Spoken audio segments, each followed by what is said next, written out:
What's up, everybody? We are here for a new episode of Your Brain on Hops. I'm here once again with my good buddy Alex. We are a man down, but we have a replacement this week. We have Tom Pafk of Tom Pafk Designs out of East Aurora, good friend of ours, Roycraft artisan, and fellow beer enthusiast. Say hello, Tom. Hello. So today we have a couple of beers from Burial. Tom, you just came back from Asheville, North Carolina. And how was it? It was awesome. It's a great city. Over 63 breweries in and around the West North Carolina area. But Asheville alone, just, I'd say 40 right in the city of Asheville itself. So is this just a beer-centric trip for you, or just... No, I went down there for business. I went down there to do the National Arts and Crafts Conference at the Grove Park Inn, which is a beautiful place, and it's got a lot of historic value. It was built in 1913. It was built in 11 months on the side of a mountain. It overlooks the city of Asheville. But the connection to the Roycrofters was basically they hired the Roycrofters to do all the furniture and all the light fixtures in the entire hotel. So wow. It's a pretty cool thing. So it's like East Aurora South is what we like to call it, because you go down there and there's Roycroft marks everywhere. Gotcha. So now you're there for the Arts and Crafts conference, but so what is exactly you do? I know they don't. Yeah. I'm a Roycroft master artisan, and I'm a furniture maker, so I design and build custom furniture for people all over the country, and I've been doing it. This is my 31st year. Congratulations. Wow. Thank you. So yeah, I've seen obviously a lot of your work. I've been over to your shop. It is impressive. So surprisingly enough, so Tom and I have kind of a weird connection. I met Tom probably about 4 or 5 years ago at Aurora Brewworks in East Aurora, and we just hit it off talking. And I had mentioned one of my old alma maters when I was in college, Villa College, and he had mentioned he taught there. He had left the year prior to me coming in, I think, or graduate. No. I think. When did you graduate? I graduated Villa 06. That's when I came in. So that's okay. So yeah, so I left, he came in. Then to discover after that, you are also, or were martial artists. Yep. And I had been taking Kendo at the time, and you are actually a black belt of Kempo, I believe. Yeah, Shirinje Kempo. And we had the same sensei. And we were like, small world, and cracked more beers, and then found ourselves just religiously over at Aurora Brewworks, just drinking way too much. But not to mention the Shuley connection as well. And the Shuley connection, the soon to be my old job. But you were buying all your stuff, unbeknownst to me, from the place I worked at. Absolutely. And so I started just delivering lacquer to your shop whenever you were low. So 31 years of woodworking, and now you actually just came out with a little video with 42 North Brewing Company. Yep. And everything, celebrating kind of the art of, a craft. And that kind of brought you into this, of the correlation between just crafting and a really good product. Yeah. And a passion for it. And that kind of brought both things together. Which was really neat. If you want to see the video, you can go to our Facebook page. I think it's on. You have a Facebook page as well. It's on your site, and 42 North. So I think it's out on there too. And it was a great little spot to showcase both venues. It was a fun video. John Simperman, one of the owners and managers of 42 North, he called me up one day and he said, "We want to do a video about artisans and about beer and how the two react together." And I said, "Yeah, I'd be happy to do it." And he says, "Well, I can't think of anybody that knows beer and artisans better than you do." So it was a perfect fit. Nice. So what are we drinking right now? Because you do know beer. Yes. You brought these to us, and this one is quite delicious. Well, down in Asheville, when I was down there, we had the chance to go to several different breweries, and we kind of, when I say we, it was a bunch of artisan friends of mine, we kind of avoided the bigger ones. Sierra Nevada is brand new down there. They built this huge mausoleum to beer, basically, and New Belgium is another new big one down there, but there's no point in going to the big ones. I mean, I would like to go next time. We just didn't have the time. But I wanted to try some of the newer cutting-edge breweries that were in Asheville, and several were recommended to me by John Simperman, and Burial was at the top of his list. And we went to Burial, and it was amazing. Every beer I had there was great. And the one that we're drinking right now is called Pinnacle of Dreams. It's a rye lager, and it's a collaboration with Fanta Flora and Riverbend Malt. So it's the three of them together, putting this basic collaboration of a really nice rye lager. It's nice and crisp and tastes good. I could drink a lot of this on like a nice summer day. You two both know me as a lager fan, in particular of one. A lager whore. One particular brewery only, but this is damn good. This is I love lagers. Yeah, the rye adds a lot to it. But it's not overpowering. Right. It's subtle, yeah. And the ABV is 5.5, so you could drink it all day. I do get a little bit of, I've been warming mine up, but I do get a little bit of alcohol in the nose. I'm about to finish mine. Big surprise. You can't drink a lager warm. Doesn't work for me. When you only have a third of a can, it's easy to get it warm. Even though it's very fast. Even though it's a rye, it's got a sweet taste to it. That must be the malts. Mm-hmm. Mm-hmm. Which are from this Riverbend malt. And we went into this and we thought, oh yeah, we've got all these Burial beers, and we found out the first one we're going to drink of the night is a collaboration. We're like, whoops.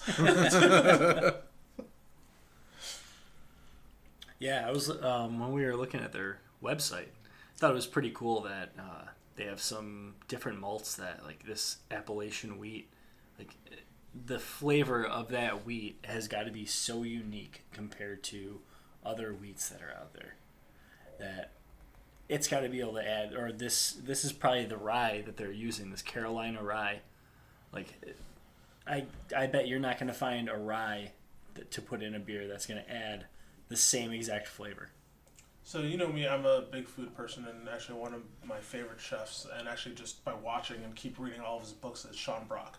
And actually, I believe he's a Southern boy, but I believe he's also, if I get this wrong, I'll be crucified by probably Ken, but I believe he's a Carolina boy too. Oh.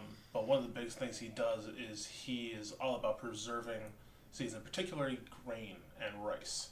And so I guess my question for you, Alex, is how do you feel that, do you think at any point, now it's all about New England IPAs, hops, playing with just different variations and, coming up with a new plant, something more bitter, more citrus, this and that. What about playing with the grains? I think a lot of people are always playing with the grains. But is there...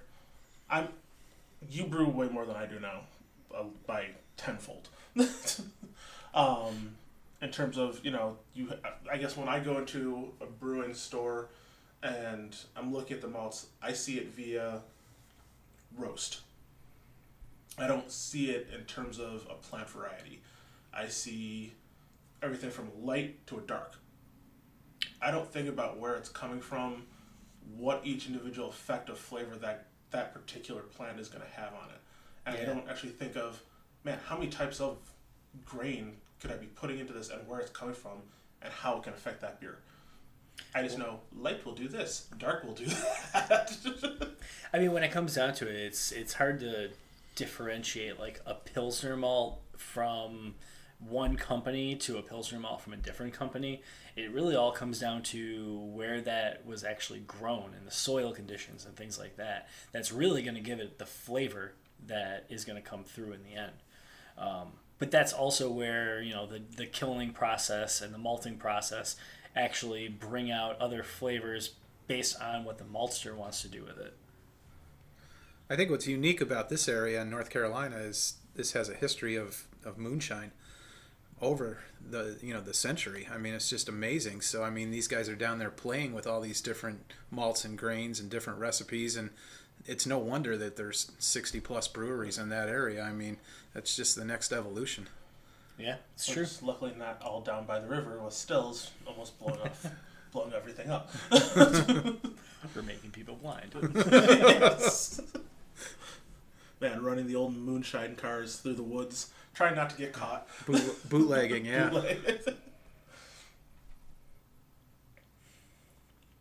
Yeah, this is delicious.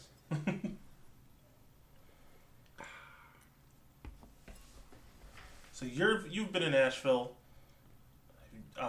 Recently this weekend, I was while you were doing that, I was hanging out with the guys of 42 North, and I had a free weekend to myself, so I went down to the Knox Farms Brewski event, the second annual, and it was, now it being late February of Buffalo, it's kind of that awkward grayish, I don't know, it was actually a really nice day. That was the sad part. It's just that overturn of, you've got weird mud, grass, everything's trying to come back to life, but it's not really there yet. And but it was a great day to spend out at Knox Farms and just to hike around everything. And another buddy of ours, Dan Parker, runs Chain Ring Rhythm, met him out there and dropped off my last can, but one of our favorites, Decadent ales, toasted marshmallow. Double toasted marshmallow. Double toasted marshmallow ale. And I left it with him because he couldn't walk away from the booth and he needed a beer. So well, maybe we can get to one of those tonight because I have another one in my fridge. Wasn't the weather last year the same as it was this year? There was no snow again. Yeah, I think it was wetter though, or something. I don't know. I could be wrong. But it was, if you put your boots on, you just started walking things around. Are better when they're wetter. Well, isn't it it's supposed to be cross-country skiing, but for 2 years now, there's been no snow. But not that stops anyone. I actually talked to someone. Why wouldn't you push it a little more towards, not the end, but more towards the middle? Like, I know where Buffalo gets a rap for not January? Yeah, for winter, but maybe go for something that's supposed to be a little more, like, it's gonna have some snow on the ground. Well, I think they 2 years in a row. I think they try to do it every year during whatever the break is for the kids, and they call it Winterfest in East Aurora. So I think it's always that week. I did notice that, and I mean, Knox Farms is open to the public. Anybody can go there, just have a good time, walk around. I've seen people picnicking, walking their dogs. They have 2 dog parks and everything. And at the beer fest, I was amazed how many people just brought their kids, and I was just like, really? I was like, I guess. It's like, hey son, mom and dad are gonna do some drinking. Do you just get to walk along? It's a family event. Yeah. Yeah. Well, I mean, the brewery is a family-friendly place too. It really is. Yeah. I mean, so that day I actually ended up walking around, and in between stops I was like, they gave me this little tiny 5-ounce which I was like, this is funny. And Dan Park kept laughing at me because he's like, you're like a big guy in a tiny coat, only it's the tiny mug. And but in between the stops, I took one of my known shower beers with me because I had it in the car, and I took a 6-point high res. I was gonna say high res. Yep, in between the stops. So as I'm going, I finished one, pour off a little bit, put it back into my pocket, and hike along, get to the stop, and finish it. Get another beer, and it worked out perfectly. But it was a great day. Met some really cool people. A lot of dogs there, which was awesome. Food trucks were giving out free bacon to them. Wow! But had some No good free beers from bacon for humans. the one girl, because I begged a lot. She did give me some free bacon. I gave her the old puppy dog look, and she threw a strip at me. Bacon to a dog. I only ate half of it because one of the dogs got mad at me and I threw it at him. I was like, you can have this too. So you were down on all fours right next to the dogs begging for bacon. Yes, I was. He just pushed him out of the way when she threw it. I shared. And then I got kicked out because I bit her. But no, I'm just kidding. But yeah, they had the first stop was the Porter from 42. No, sorry. First stop was the Scotch Ale. Then it was the Porter. Then it was their Sweet Stout. That one impressed me. Yeah. The collaboration. I don't know why it never caught on, but something about that day, it was the perfect beer for that day, I found. And then it was Borderland, and then it went to the Kolsch. I was like, I didn't think you had any more of this. And then they ran out of Kolsch and they had to put on the Pilsner. So how was the Scotch Ale? The Scotch ale is good, but I surprisingly enough, for someone who loves IPAs and lighter beers, usually, I really liked that sweet stout. That was my favorite, and I do enjoy Scotch ales too. I shouldn't say that, but if I had to go between the two, that's the collaboration sweet stout was awesome. That was a great beer. I haven't actually had it on tap, but I had it off the fermenter the one day, and yeah, it was tasting really good. Really chocolatey. I haven't had it yet either. I mean, I was truly impressed with the Red Army Imperial Russian. And the Preemption. They've been pumping out some great beers lately. Do love Preemption. But speaking of delicious IPAs, we have another one from Burial coming up. Yes, we do. And I think it's a double. It's a double IPA. It's called Gang of Blades. Gang of Blades. Could be a play off of I was going to say Blades of Glory, but that doesn't work. Game of Thrones. Yeah, I was going to say Game of Thrones. That's your guys' from. For a nerd, that is where I leave. It's 8.3% ABV.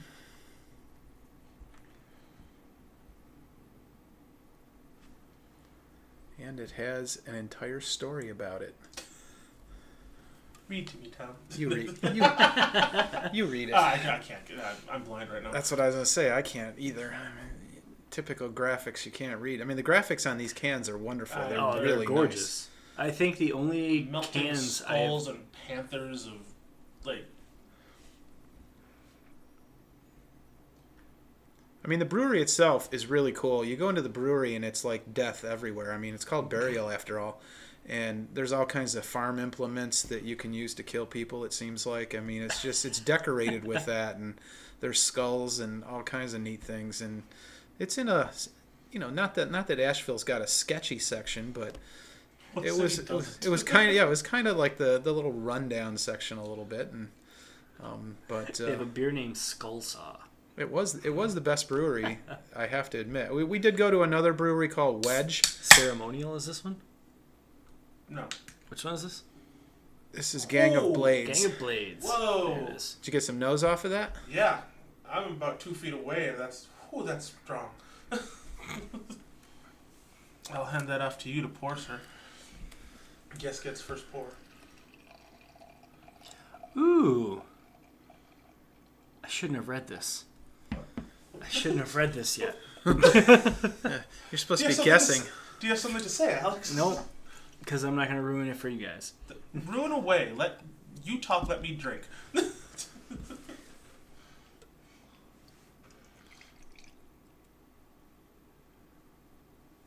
I don't get it initially, so. It does smell phenomenal, though. I opened that can and I was like, ooh, this is going to be interesting.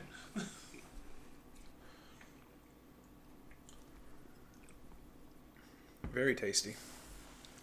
I do get it. Okay, what did you read that we didn't? They use Belma hops in this.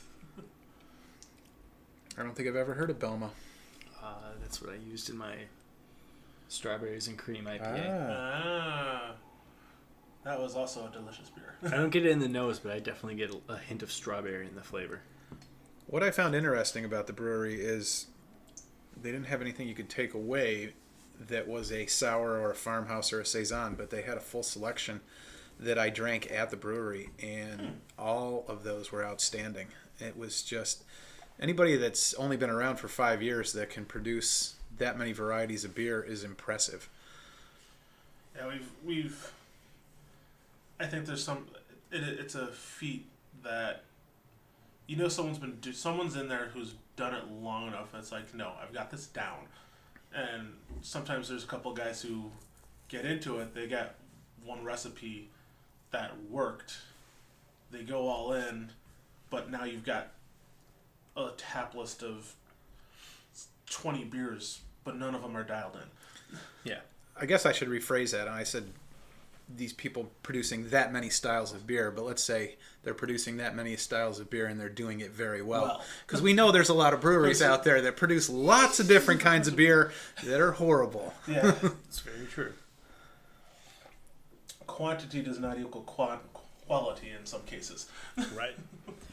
And if the best beer you've ever produced is an IPA, maybe you'll make it because most places that's the biggest seller. Mm-hmm. But you still have to have variety. Yeah. I actually had a friend ask me, and he's more of a wine person, but he's been getting into beer recently, and he's been enjoying it. And the thing he asked me was, why so many freaking IPAs? Every brewery I'm going to, like, has nothing but IPAs, and it's like, I'm a stout fan. I don't really want. I told him, I was like, these guys will kind of produce one or two, or they'll swap them out seasonally, but they know they don't make money off of it. They know that still to this day, the average beer drinker is going for light or hoppy. And, and I think once they start getting funky with some of the beers and they start playing, when things start to go wrong, and if you're small, dumping an entire batch of beer, it's not a good day. No, not at all. So if you've got something that works and is good and it's selling, you keep doing it. Yeah. I also think that, especially with the style IPA, you have such a wide variety of different IPAs. I mean, think just back to the standard American IPA that used to be the big popular thing. And then it goes totally West Coast and it gets real bitter, and people went for real bitter bombs, and now it's juice. But in the middle, you also have red IPAs that can be a little bit sweeter, a little bit toasty. You have white IPAs with things like coriander in them, and you have black IPAs for those people who love stouts. Yeah. You get that little bit of roast in there with some real dank hops. There's such a variety when it comes to the style IPA overall that you can almost hit anyone's palate. We might have talked about this on the show. Do you remember your first IPA?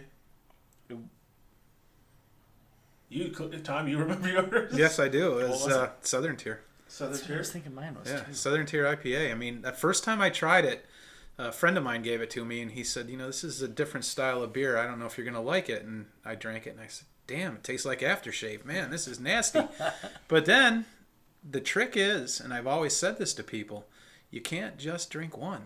Mm-hmm. You got to get that first one down, and then your palate adjusts. Yep. Choke it down! And then it's like beer crack. Yeah. Then you got to have more. And that's how it works. I think mine was a Magic Hat.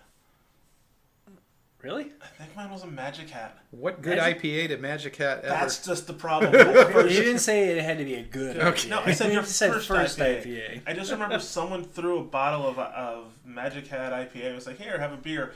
And up to that point, it was your classic college kind of blues and light. And that was beer in my head. And I think at the most, maybe I had a Yunling. That was pretty much my extent. I drank that and I was like, I don't know what this is, but I'm not finishing this. I don't remember the IPA, though, that turned me around. I just remember it just kind of spiraled after that. Yeah, that's a good point. I can't think of the one that made me think this is a great beer style and I got to have more. But I mean, but I go through this with people all the time, trying to convince them that you can't just have a few sips and think that that's what it tastes like. You have to let your palate adjust to it. And then once your palate adjusts, you get that craving for the hops, and it's just unbelievable. It's true. Yeah. I do think my first IPA was a Southern Tier because I know my dad really liked it. But I know my first hoppy craft beer was Saranac Pale Ale. Okay. Yeah. I remember the night completely. We were in college, and I was out of beer, and we were still partying, and my buddy handed me one of those, and I was like, what the fuck is this stuff? And I'm like, I don't know. I'd rather just walk to Unimart and buy another 30. And he was like, no, just try it. And I didn't feel like walking to... I didn't really care for it. I thought it was disgusting at first, but I didn't feel like walking to Unimart, so I ended up helping him finish his whole 12-pack. And after that, it kind of grew on me. Gateway beer. Yeah, and I went back maybe 2 years ago. I forgot where I was. I was at a bar and I saw Saranac Pale Ale on tap, and I was like, huh, I haven't had that since probably my first one. So I'm like, I gotta go for it. And I really like it. I actually really like Saranac Pale Ale. I remember, so my beer experience was not, of what I'm remembering right now going through college, is not good, and I will take this back. I'm not bashing these guys, because unfortunately the beer was being served very poorly. That can happen. They didn't. It wasn't chilled. It was bottles. It was at an art gallery, and I was not a big drinker going through college. Like at that time, we're talking, I don't know, a couple beers, maybe like lighter beers. You know, your classic whatever jungle juice cocktail kind of. At that time, I drank more cocktails than I did actual beer, and I went to a friend's art show down in Buffalo. And they put beer and wine out, and I decided, I don't really drink wine, I'm going to have a beer. Aviator Red. The problem was, because I was there early for my friend, nothing was cold. Oh. So this was like a warm Aviator Red, and I just remember that, I was just like, why? Why would someone drink this? I don't understand this. And I'm like, I think I went like through the gallery, and I think at some point I just put it down by someone else's art piece, and I'm like, and I just walked away. I'm like, it's part of their art show now. Warm beer. Yeah, and I think by the end of the night, the funny thing was though, that night I circled back because I knew the beer was cold, and I grabbed the same thing, and I was like, much better. I think Aviator Red is a really good beer. So temperature does affect things. Yes, it does. Ugh, warm beer. Unless it's an English special bitter. That is the one that I can deal with where it starts to hit room temperature. And I'm like, nope, it's still good. Well, you can drink a stout at room temperature and be happy. Mm-hmm. Yeah. Especially some of the bigger ones. Or a Belgian quad. That was aged in a barrel. Are you hinting at pull it out of the fridge now? Oh, you have one. Ooh, damn. But Belgian, that makes me think of our favorite trip of all time. Coming up, the tickets go on sale in April. Yay! The return to BCTC, and this time it sounds like it's all about the Belgians, which is going to hurt. Very exciting. Very, very exciting. Now, did you read it like I read it, that they're actually bringing over like 100 Belgian brewers? I was skimming through it, and I was just trying to get a glimpse of what was really going on, and I was like,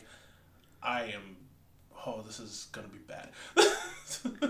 Now, did they say Belgian brewers or breweries? Well, that was what was confusing. It seemed like it said Belgian breweries, but does that mean that out of the 130 that we visited last year, that there will be 230, or are they going to disinvite some of the ones that? Yeah, I know. I mean, I can't see. I mean, that's always been a local, like, kind of event. You got to keep some people in there. Belgium comes to Cooperstown, or best in Belgian and Belgian-style beers. But I am unfortunately not on their. It's always on their blog. But I mean, I just don't know what it's going to entail. I mean, if you think about it, that style, when you put Belgium in, that's what Omegang does. They're literally going back to what. I miss it. Yeah.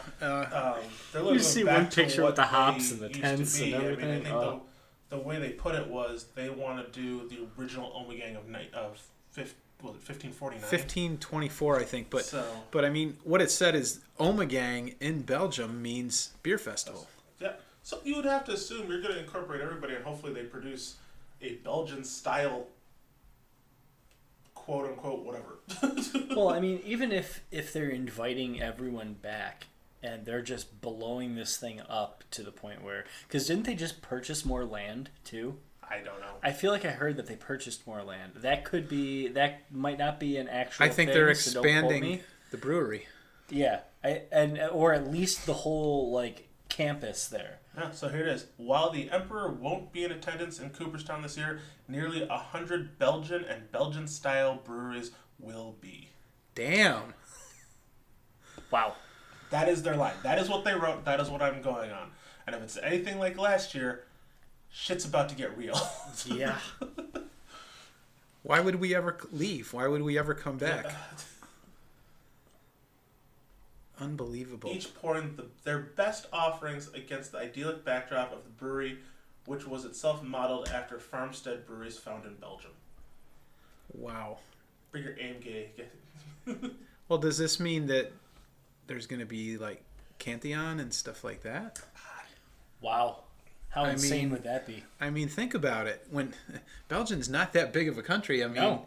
if they're going to bring over nearly 100 Belgian breweries, I mean, Why wouldn't they bring over the top.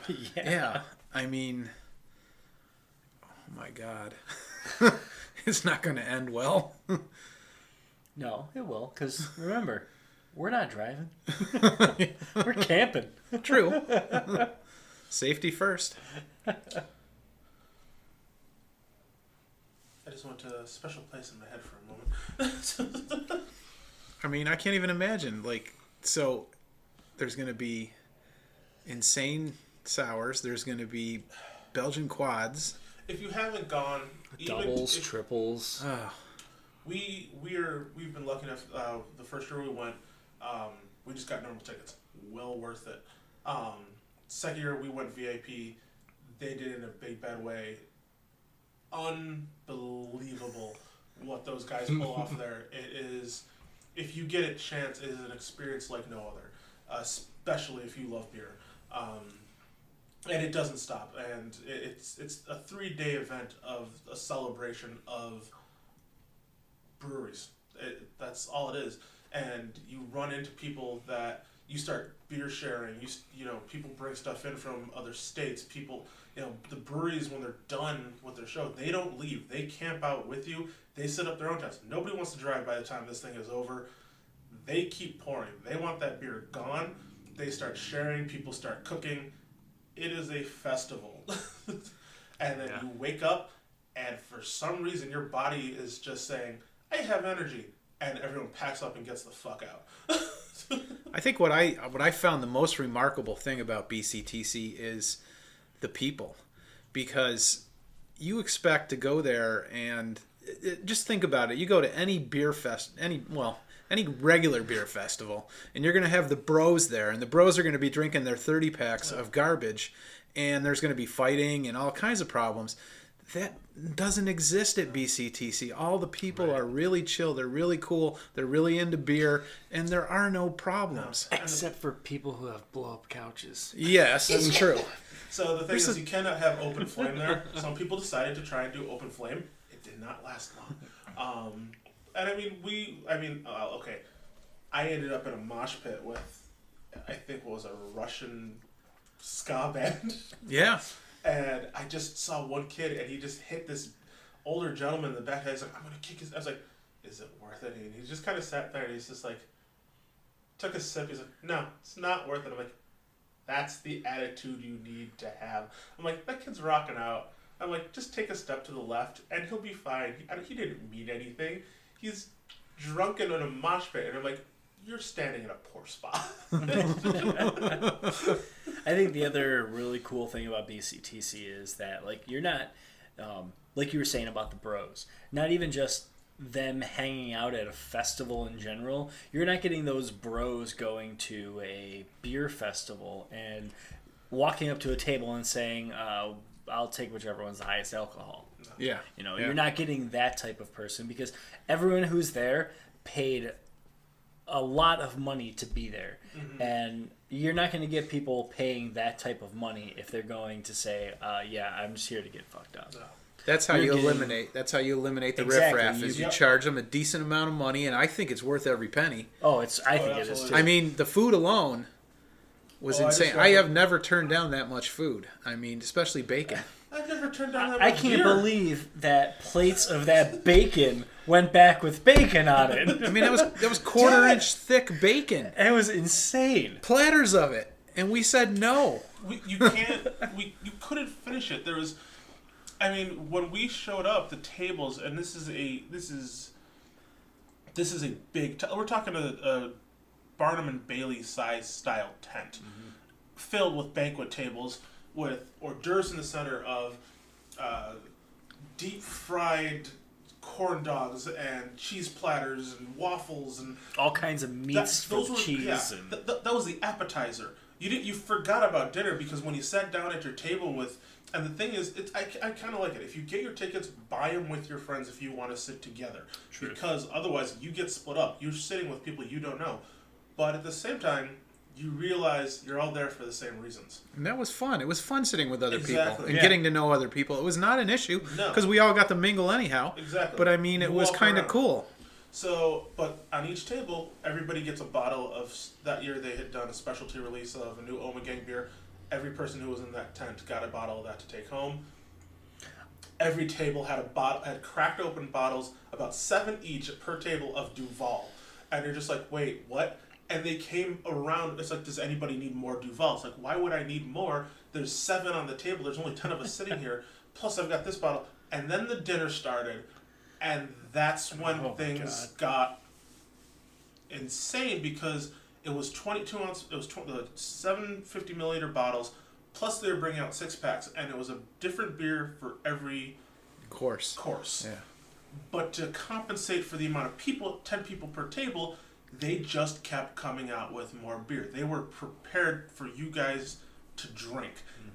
And at one point, you had no room for your food because the beer was being stacked upwards because you had nothing left. And we ended up just taking bottles back to our tents because they were open. And like, if you don't drink it, we're dumping it. Like, these are all cracked open. They're no good. Something's got to happen. So at the end of it, people are still walking around. Dinner's over at like 8 or 9. They're still pouring bottles out. Like, hey, it's got to go. So if you want it, take it. But once it's gone, it's gone. It's going in a drain. And then even after that, they're just from 9 to midnight. They had a secondary tent of Omegang and Sly Fox. I can't remember the other brewery. I don't remember the other brewery either. They were just pouring their beers. Yeah. They're like, and this is free.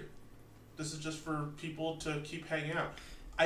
Whoever made it to that, God bless you. I don't remember much past that point. I remember going over there. I remember getting at least one, but I think that's all we had, and we started wandering around because we were all pretty good, and we had a shit ton of beer from the tables already back at our place. And we learned a very valuable lesson. Yeah. Hennepin will last you throughout the night, uncorked, and will still be fizzy in the morning. Yes, it will. Because it definitely was. So then all of this takes place on day 1. Well, hold on one second, because I have something to say about the dinner. That beer that they gave us, that I think is better than Bretta, I think it was called. Yeah. That beer is phenomenal. I was impressed. Especially when I cracked mine open. I was sitting on my couch and I was watching TV, cracked it open, and I had a little cheese platter with some meats in front of me. Brie. That beer was like the perfect compliment to that brie. A fancy night. I was literally eating this brie on brie, crackers, cheese, and I was just beer. like, this beer is incredible with this cheese, and I was like having a freaking heyday. I don't even remember what I was watching because I was so into the beer and the brie. And who says drinking alone is like depressing? I mean, the bottom line is I still have my bottle. I don't. I think I was the first to. I still have mine. I drank mine. I was like, I gotta try it. It's gonna be released. I can get another bottle. I want to drink this now. The last I saw at ABW, they have it. Yeah, they still have it. Yeah. It was a phenomenal beer. I was happy. I was like, I told Dan Park he has to get a bottle. Oh, that's Dan Park's thing. If you're ever there and you're doing the roulette and I'm not there, somebody grab that. Yeah, I don't know why we haven't thought about that, doing cooler roulette. But he needs to have that beer. It's been a while. It's outstanding. It's been a while since we've had to do a cooler roulette. So that was day 1. Day 1 was the dinner. and all the beer. But Yeah. day two, That's the covered first day. one. We set up our tents, we drank by our tent, and then we went for this dinner. And I mean, I had just come back from Vermont, actually. Yeah. So I had brought a bunch of Vermont beers back with me, and I made a stupid mistake. We won't go into that. Yeah, you bring beers with you, so you don't even think about it. We weren't even expecting that we were going to end up with so much back at the tent, and you're like, the store's open, and I think you and Chris bought beer. Yeah. And you're like, this was a stupid move on our part. I just lost money. Well, Chris bought a bunch. I bought a 6-pack, and I bought the Rosetta because it's got a little tartness to it. It's cherry, it's fruity. So I was like, we don't have anything fruity at our tents, so I'm like, maybe something a little change of pace. If someone needs a little palate cleanser, it would come in handy. Yeah. And then you finally fall asleep, and you wake up, and day 2 begins. Day 2 begins. And Slowly, but it begins. So, you're talking 130 plus breweries. What was that food that we had first thing in the morning? the tater tots. Yeah. They had a hangover cure. They're ready for people. Yes, And I do remember that. It worked. It was tater tots. You were expecting Wasn't there let's like get pulled pork and mac and cheese Or was it, something yeah, it like was some that? kind of hamburger or something It was jammed like in there. chili sauce with macaroni and cheese on top It of it. sounded It was absolutely just awful. It was delicious. It was It very was good. so good. It was just a hit in your stomach. It's sinking in there, and then you just somehow came out of it. You're like, I needed that. I needed that. Was that free, or did they charge us for that? We that had was a free breakfast. That's There what I was one thought it free was. breakfast, Yeah, and then yeah, it was anything awesome. After that, you had to pay. Yeah, Yeah. if you wanted more. But it was awesome. It was like free if you want a free juice, a free coffee, and then Yeah, the free coffee. whatever you choose. Yeah. If you want as a bagel, if it was this, and it's like, no, I want the heaviest thing you've got and a cup of coffee. So then you get to the beer tasting, which Starts at 3. No. then it floods in with extra Yeah, people. because You we rest. skipped over the morning Well, you have and to the, rest. You the rest. afternoon. Most of us are just sitting in chairs, just watching the sunrise, because that's when the next show starts. Because you're watching it as the people who do not get VIP are scrambling for every spot that is available to party, and it is a madhouse because the spots fill up fast. Yep. So you are sitting back and you're watching people drag tents, chairs, everything that they can in and out all day long, and you're just sitting there going, thank God I don't have to do this. And you don't want to end up on the hill. No. The hill of sobriety. That first year sucked. Yeah. Crawling up that hill, especially if it's raining and muddy, is just I not almost slept on the fun. hill. I think that Don't- hill was the reason I passed out when we got to the top. That's worth VIP tickets alone, just Yeah. not to have to climb that hill. Yeah. And it turns into a village. It's people true. bring 10 by 10 tents. They hook them together. It's a shanty town. Of the best kind. Yeah. That's something I think we need more of this year is more pop-up tents. We'll make that More happen. pop-up tents. People make their own apartments. I mean, like we said, the people that were across from us, across the lane, had a full sectional blow-up couch. Yeah. And they put a makeshift fire pit in the middle. And technically, I felt bad for them because I knew what they were getting at. They used a propane canister, it was fine. But this was literally a vortex of fire that they were creating. And it's like, guys, you can't do that. Like, it's you've now officially have an open, roaring flame. And I'm sorry, it was not cold out. No. You didn't need No. it. You didn't need that. I mean, they allow you to bring, like, a propane grill to cook something quick. And it's like, that's fine. After that, it's like, no. And you can understand a whole bunch of people. Didn't you make Drunk. a steak? I Yes. did. I made New Just York strip remembered steaks. that. You can understand the flame rule because you've got a bunch of drunken people in a shanty town of tents. Oh, yeah. Yeah. And all it takes is one tent to catch on fire and the whole place goes up. Oh.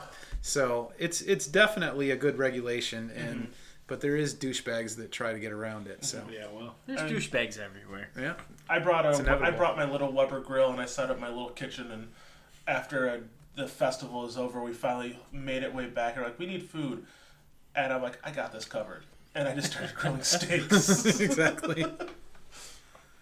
I still didn't get my steak and eggs though. There was a reason behind that. Well, we didn't bring eggs. One. I did. What? I couldn't serve them. How You so? want to explain? So I Then I'm should've- sad I didn't get my bacon So or my I brought steak and my eggs. cast iron skillet. I brought everything with me. The problem was I wasn't thinking when I was packing everything up, and I wrapped everything tightly, and I literally I had like one of those wide mouth, like kind of flexible plastic water bottles, and what I was literally going to do was crack the eggs, put them in there, shake the shit out of the bottle, pour it out, scrambled eggs, because I didn't want to bring everything with me. What I should have done, scramble everything up first, throw it in the cooler. I kept the eggs whole. When we finally got down there, everything was broken. I was like, I'm not picking fucking shells out of these goddamn eggs. Yeah. At least this way you can literally just pop it Pop it. open, And I was like, pour why it did I- in, and you're done. Yeah, I was like, ready why to did go. I do that? I don't know why, but I was in such a hurry in the morning. I was like, whatever, the steaks are marinated. This is done. We're out. But yeah, Alex requested steak and eggs, and I'm sorry I did not deliver on the It's eggs. I know you got it this year. Next year will be better. And no fucking hash browns. God damn it! That Oh didn't yeah, work the out. hash Oh, browns. Yeah. I ate them. I mean, they were cooked. They were fine. But I was like, I will not do We that got process. cigars Did though you this weekend, didn't we? Yeah, I was gonna say, I think I remember cigars. yeah. We sat. There's a by- few blurry moments that, that I don't really remember. It's to be but- expected. I'm just glad I didn't end up on the ground eating spanakopita again, So then finally, on day 2, yeah. Still love that picture. which will never see the light of day at New Brighton House. So finally at day Maybe. 2, we got to the main event, which was the beer Yeah. tasting. 130 breweries. And we learned our lesson from last year. Yes. It is do not. Because once again, people, when you're at a beer festival, you get, this one in particular, there are no tickets. Yeah. This no one, you walk cares. in, you drink until they are done. But at normal beer fest, normally there's like tasting tickets and everything like that. I will tell you this right now, no rep wants to take beer home. Nope. It looks bad on their part. It's heavy to carry back. No one wants to truck it back. So when you get there, yeah, you might see a few tickets going into jars and things like that. But there's going to be an hour of which then it switches over. Nobody gives a shit anymore. They want the beer gone. So at BCTC, we learned it from the previous year. You don't have to drink everything. If you get it, you taste it. This is why they put a shit ton of wood chips down. Mm-hmm. If you don't like it or you get too much, taste it. If you don't want it, dump it. Go on to something else because, I mean, we were That so or- excited. I started asking for half pours, Yeah. Yeah. and a lot of people looked at me like, "Why?" And I'm like, "Because I don't want to waste your beer." Yeah, I did the same thing with Chris. We used to just, one of us would go in and then we would just Yeah. half pour it. Split it, share it. You get a tasting of everything. If you want to go back for seconds, you go back for seconds. But just by cutting it down, like, we weren't just hammered by the end of the night. Right. And it was like, if I don't like it, I don't want it. And it's gone. Don't feel bad if you don't like something. I mean, they're not watching me. They don't care. They're on the next person. Best thing we could have done. We got to taste more. Yeah. We're in and out of there quicker. And by the end of the night, we were just like, we're also still sober. Speaking of tasting more, Yeah. Let's Ooh. open that triple. Don't mind if I do. I have to say, unlike the first year, we basically did it very methodically and picked the breweries we wanted. And I know Chris and I, that's true. out of the 130 breweries, Chris and I had 73 or 74 breweries in 4 hours. Yeah. In that's less a than lot. 4 hours. Yeah. Oh, the sticky monkey from Firestone. Sticky Monkey. Although, That was what my... it? Arbor, they did their, what was the other brewery? They were literally next to them. We always forget about them, and they had an amazing beer. The first year, right? Yeah. Hardywood. Thank you. Hardywood.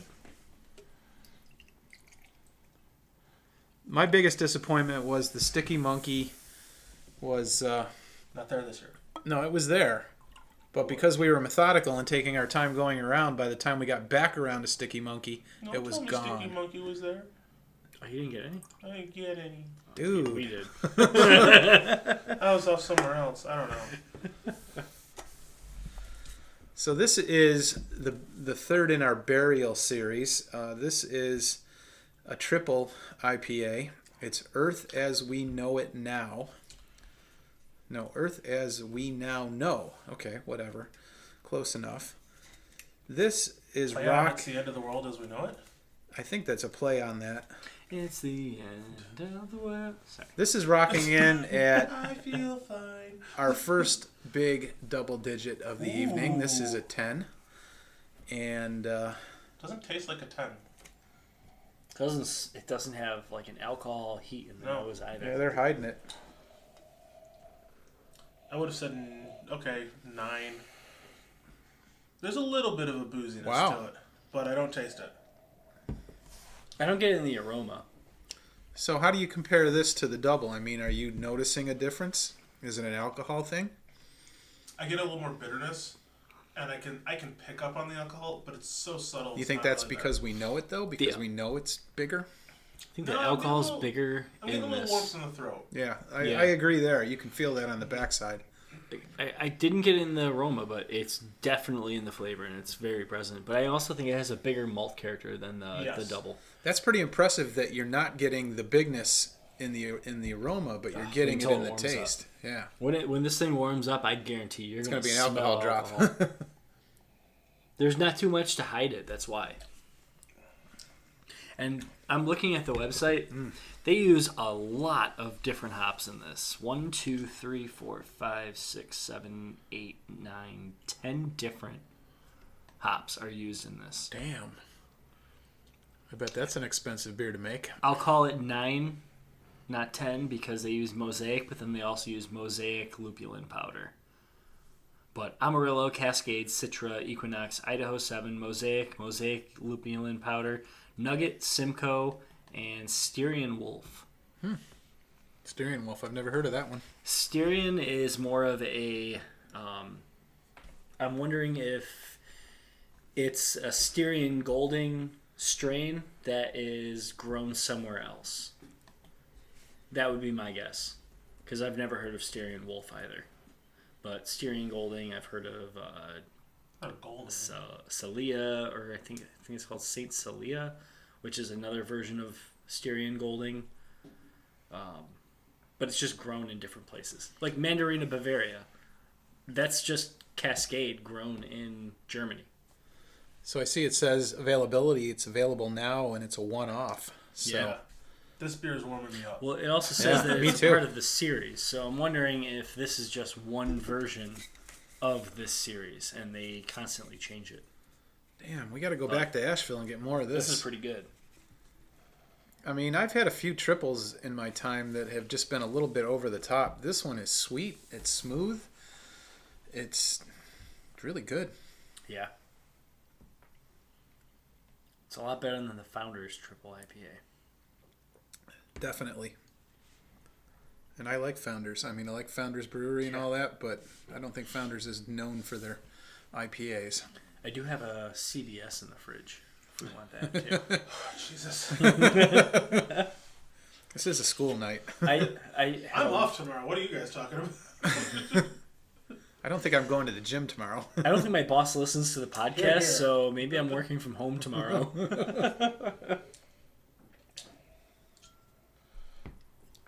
That is good.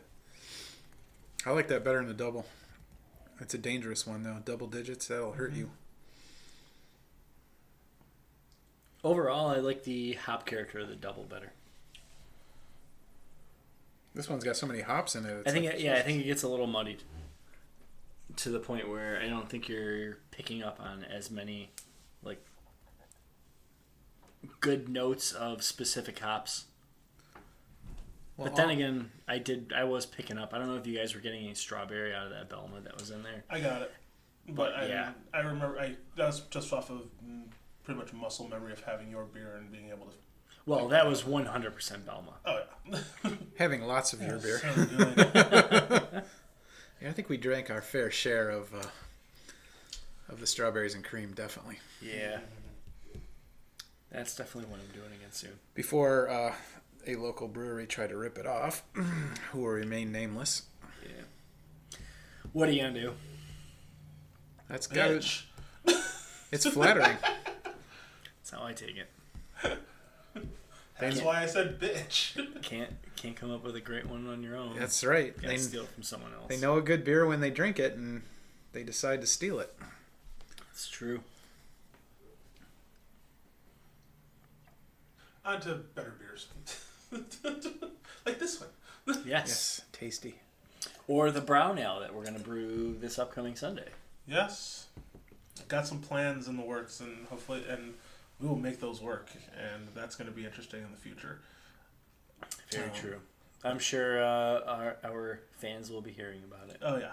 Well, we've technically already got one award-winning brew under the Your Brand on Hops belt, so now it's time to go for two.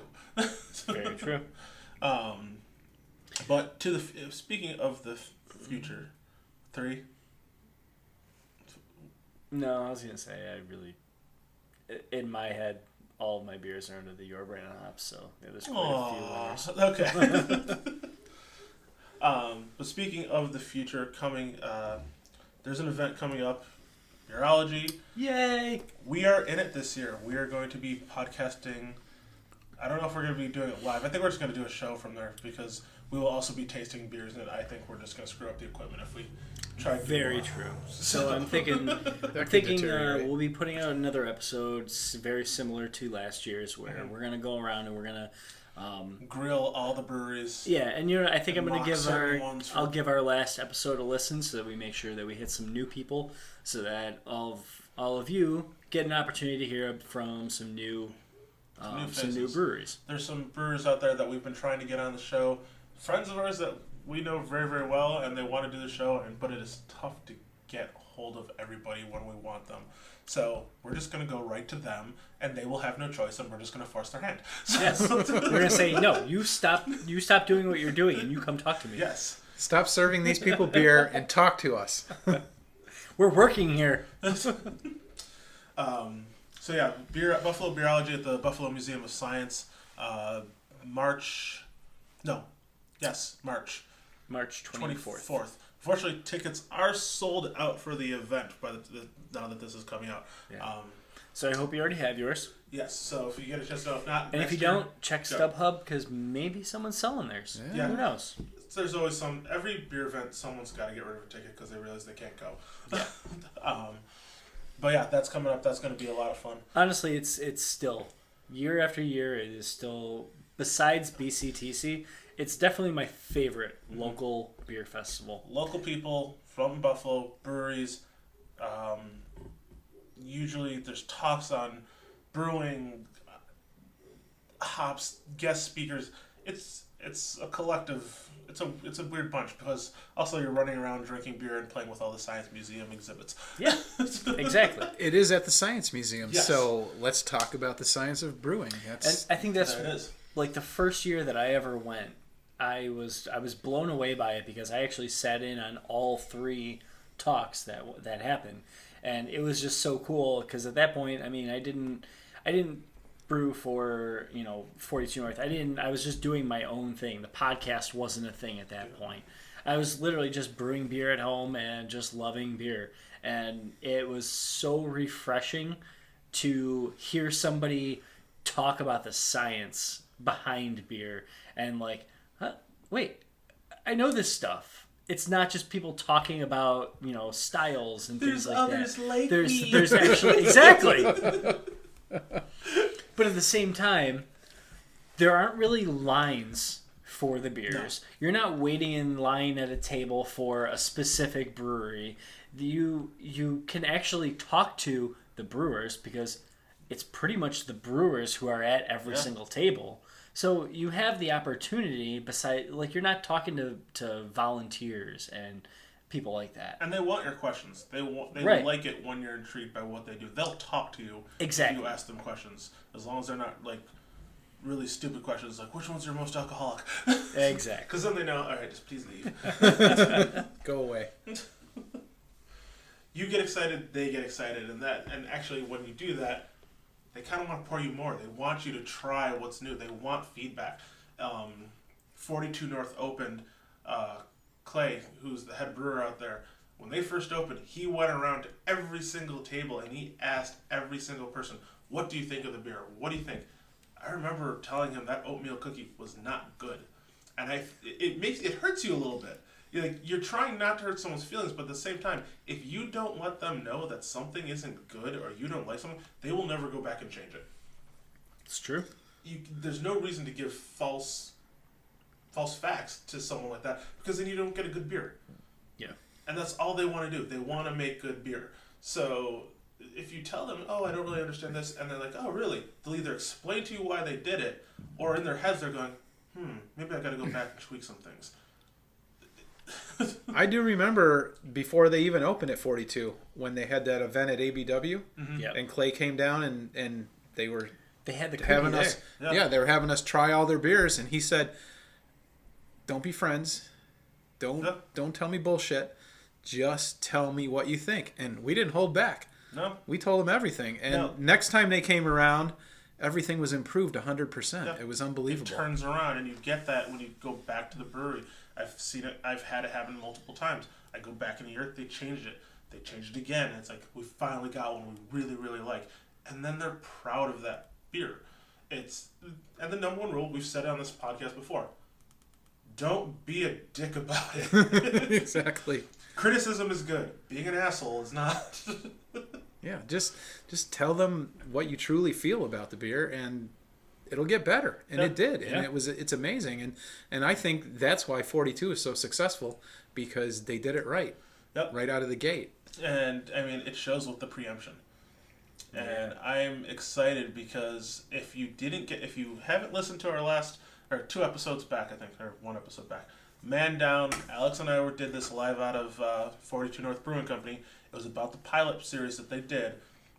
There was a winner at the time. Well, kind of a winner. It was a weird battle. But the 3 brewers went head to head. Each brewed their own beer using, I think, the same yeast. Nope. No? Nope. I thought they used Voss yeast. 2 of them used Voss. Alex and Matt used the Voss. Okay. I don't know exactly what Clay used, but I'm guessing it's somewhere along the lines of a London 3. Okay. I thought they all used one particular thing in common, but then they switched the recipes. Nope. I guess I'm wrong. But nope, and actually preemption is not the Voss yeast. Okay. So I'm backwards. Go back, listen to the episode, because that's where we kind of goes back and explains what was going on and how preemption, if you've been lucky enough in Buffalo to get a can of it, came to be.